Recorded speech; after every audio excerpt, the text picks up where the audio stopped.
Yeshua,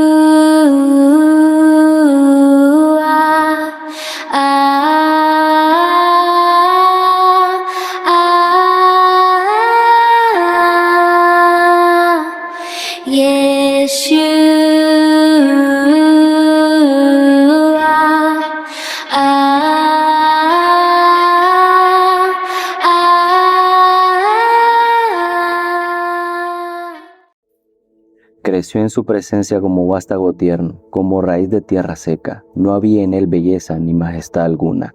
Su aspecto no era atractivo, y nada en su apariencia lo hacía deseable. Despreciado y rechazado por los hombres, varón de dolores, hecho para el sufrimiento. Todos evitaban mirarlo. Fue despreciado y no lo estimamos. Ciertamente él cargó con nuestras enfermedades y soportó nuestros dolores, pero nosotros lo consideramos herido, golpeado por Dios y humillado. Él fue traspasado por nuestras rebeliones y molido por nuestras iniquidades.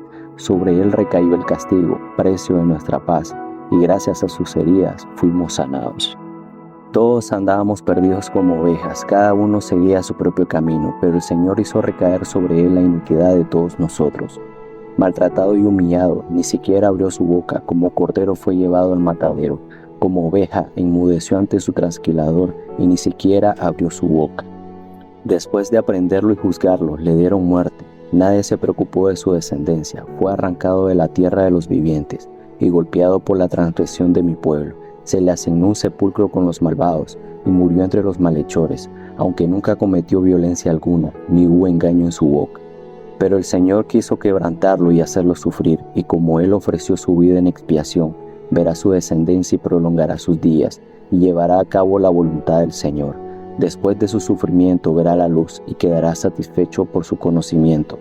Mi siervo justo justificará a muchos y cargará con las iniquidades de ellos. Por lo tanto, le daré un puesto entre los grandes y repartirá el botín con los fuertes, porque derramó su vida hasta la muerte y fue contado entre los transgresores. Cargó con el pecado de muchos e intercedió por los pecadores. Los evangelios nos refieren 7 palabras que Jesús, sufriendo y muriendo, había pronunciado cuando estaba clavado en la cruz del Calvario. Son 7 palabras, 7 cortas frases que nos hace falta meditar para conocer quién era Jesús y cuál era el sentido de su muerte. Estas tienen una gran importancia y conviene que les demos toda nuestra atención con nuestro profundo respeto. Son 7 palabras que él dijo antes de morir y en las 3 horas de su agonía.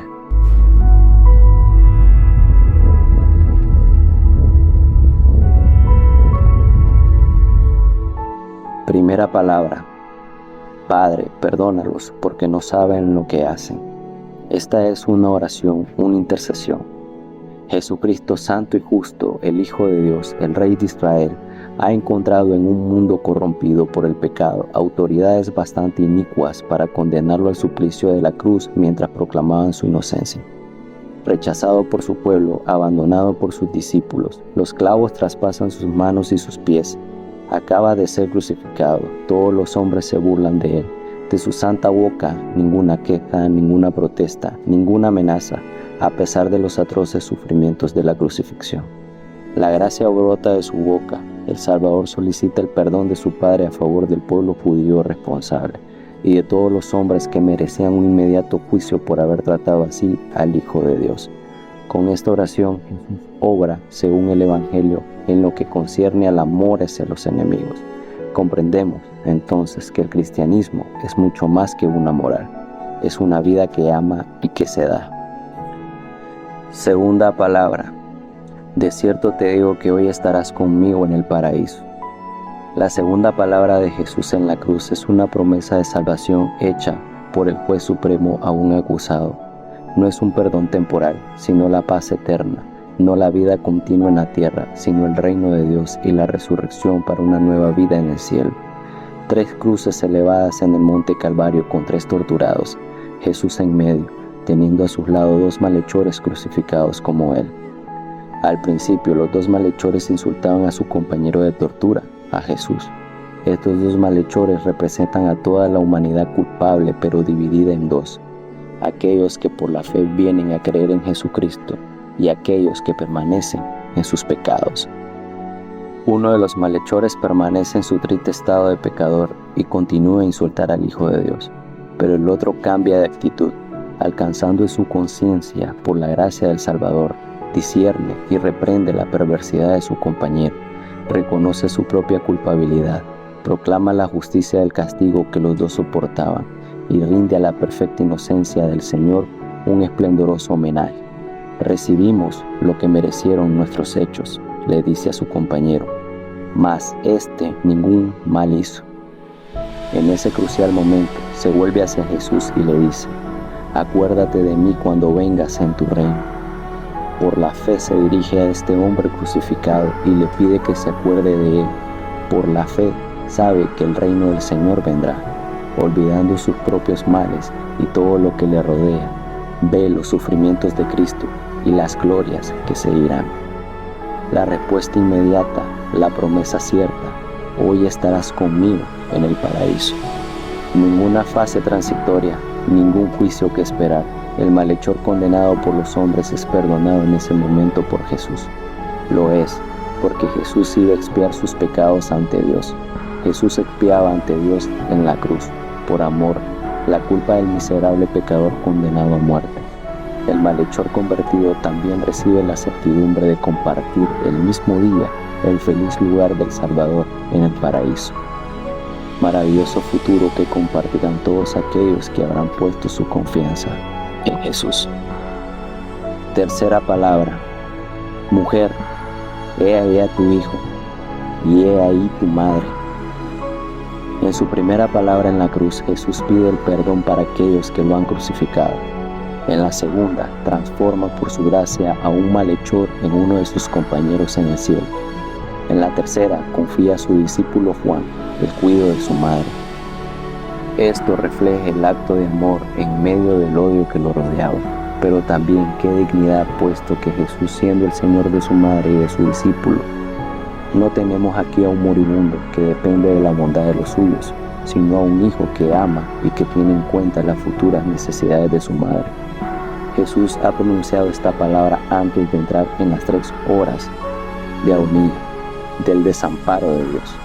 Incluso los más legítimos lazos en la tierra, aquellos de un hijo con su madre, debían ser rotos. Era necesario que Jesús entrara solo en el lugar donde Dios iba a juzgar el pecado del mundo. Es en compañía de los discípulos de Jesús que María iba a encontrar una apacible consolación, después de tantos dolores que además le habían sido predichos. Esta palabra establece un lazo divino entre María, la madre de Jesús, y Juan, su amado discípulo. Es también la expresión de agradable y poderoso lazo que unía a todos los rescatados del Señor. Un amor en el Espíritu, del que encontramos bellas ilustraciones en el Nuevo Testamento. Un lazo espiritual e inalterable. Los creyentes forman una familia, un nuevo pueblo. Resalta el amor, la fidelidad y la ternura de Jesús. También es la palabra del Señor que va a dar su vida por aquellos que creen. Cuarta palabra. Dios mío, ¿por qué me has abandonado? Es una palabra de importancia y de una inmensa consistencia que permanece insoldable para el cristiano.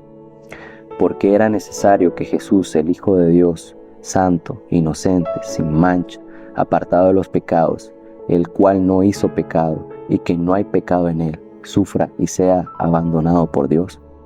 El único hombre perfectamente justo y enlazado a su Padre por una comunión ininterrumpida. Desde el mediodía, el cielo se pone nublado en tinieblas que cubren el país. Ya no más burlas ni injurias. Los hombres están puestos de lado. Dios sustrae a su Hijo de las miradas de los hombres. Jamás nadie podrá entrar en la angustia de Jesús durante esas 3 horas de oscuridad. Cristo sufre de la mano de Dios a causa de los pecados del mundo.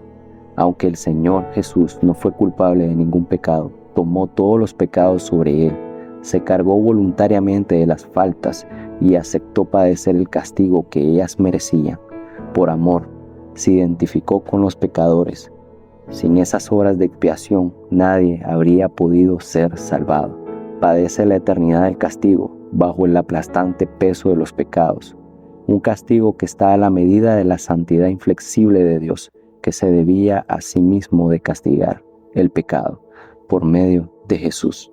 Y es ahí donde, en la cruz, Dios ha dado toda la medida de lo que Él es, en perfecta justicia contra el pecado y en perfecto amor con el pecador. Quinta palabra, tengo sed. Esta quinta palabra en la cruz, después de las 3 horas de desamparo, Jesús dice que tiene sed. La sed es uno de los tormentos físicos del suplicio de la cruz. Sus heridas, su lucha moral hacen que sufra de una ardiente sed, pero no es por eso que dice, tengo sed. En la cruz, como durante toda su vida, Jesús siempre ha hecho la voluntad de Dios. A pesar del intenso sufrimiento, se exclama, tengo sed, porque las Santas Escrituras anunciaban por adelantado, en mi sed me dieron de beber vinagre. Él debía cumplir esta escritura. Pero nos está permitido pensar que esta palabra de Jesús también reviste un alcance espiritual. Su obra consumada, Jesús mira hacia adelante. Esta sed que siente evoca el intenso deseo del gozo de la presencia de Dios. Su sed es una señal de inminencia del reino, donde pronto disfrutaría la plena comunión de su Padre y de los suyos.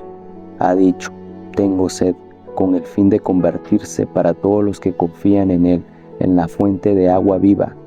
Prepara el agua viva de la salvación que va a ser dada al mundo. El Señor, ahora glorificado, desaltera sin cesar a los suyos. Él es la roca golpeada de donde salió la bebida espiritual, de la que tenemos necesidad cada día atravesando este mundo. Él solo posee y da el agua de la vida que quita la sed para siempre. Su voz victoriosa nos dice desde el cielo, al final de las Santas Escrituras, al que tuviere sed, yo le daré gratuitamente de la fuente del agua de la vida.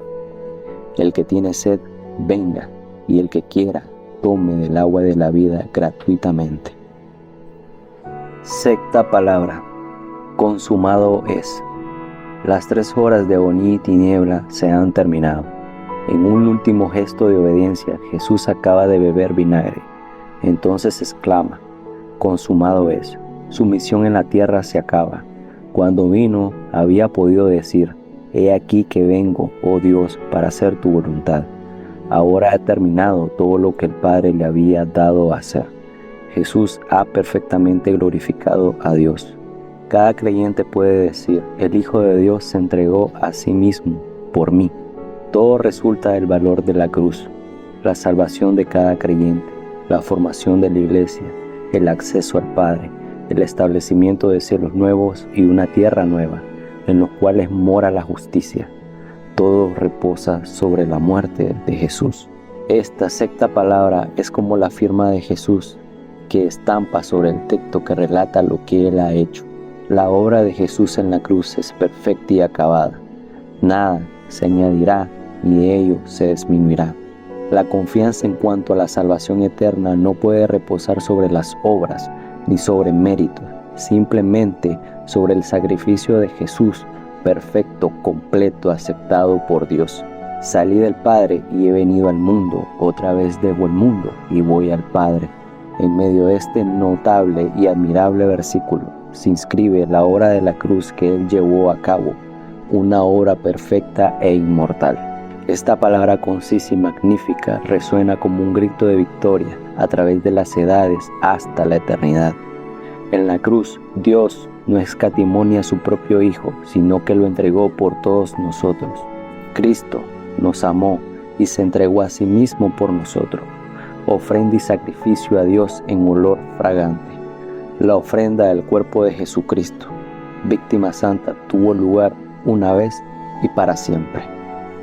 Séptima palabra, Padre, en tus manos encomiendo mi espíritu.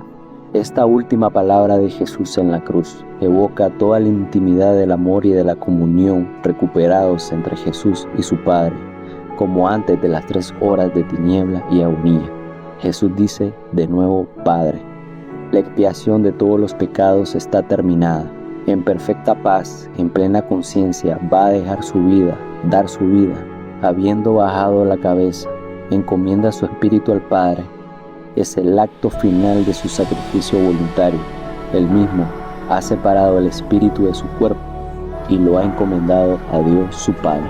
Varias veces en el Nuevo Testamento nos comenta que Jesús se ha librado a sí mismo. Todas estas expresiones hacen brillar la grandeza y el amor de aquel que daba su vida. Nadie tenía poder de quitársela, sino que Él la ha ofrecido con el fin de que podamos recibir una vida nueva, espiritual, confiándonos en Él. Anuncia el reposo de la nueva creación. El pecado y el mal son vencidos en la cruz. Tal y como el séptimo día de la creación fue el día del reposo y de la satisfacción para Dios, la séptima palabra de la cruz introduce al Señor Jesús en el lugar del reposo, es decir, entre las manos del Padre. Esta oración también es la expresión final de su vida de obediencia, de su sumisión y de su dependencia y su perfecta humanidad. Ella es la coronación de su vida de oración. Ahora se cumple en el verdadero David la palabra del dulce salmista de Israel: en ti, oh Jehová, he confiado. En tu mano encomiendo mi espíritu. Pues nos ha nacido un niño, un hijo se nos ha dado. El gobierno descansará sobre sus hombros y será llamado Consejero maravilloso, Dios poderoso, Padre eterno, Príncipe de paz. Su gobierno y la paz nunca tendrán fin. Reinará con imparcialidad y justicia desde el trono de su antepasado David, por toda la eternidad. El ferviente compromiso del Señor de los ejércitos celestiales hará que esto suceda. Hoy en la actualidad, el nombre de Yeshua es conocido en todo el mundo, no importando raza, cultura o grupo social establecido. El Hijo de Dios marcó un antes y un después en la historia de la humanidad, viniendo en representación de Dios a la tierra como el Mesías, dando a conocer el amor de Dios por su creación. También le dijo a su discípulo Tomás: yo soy el camino, la verdad y la vida. Nadie viene al Padre sino por mí. En la actualidad, miles y millones de personas adoran su nombre como el Hijo del Dios viviente, adorando al Hijo para la gloria de Dios. Y hallándose en forma de hombre, se humilló él mismo, haciéndose obediente hasta la muerte, y muerte de cruz, por lo cual Dios también le exaltó hasta lo sumo, y le confirió el nombre que es sobre todo nombre, para que al nombre de Jesús se doble toda rodilla de los que están en el cielo y en la tierra, y debajo de la tierra, y toda lengua confiese que Jesucristo es Señor, para gloria de Dios Padre.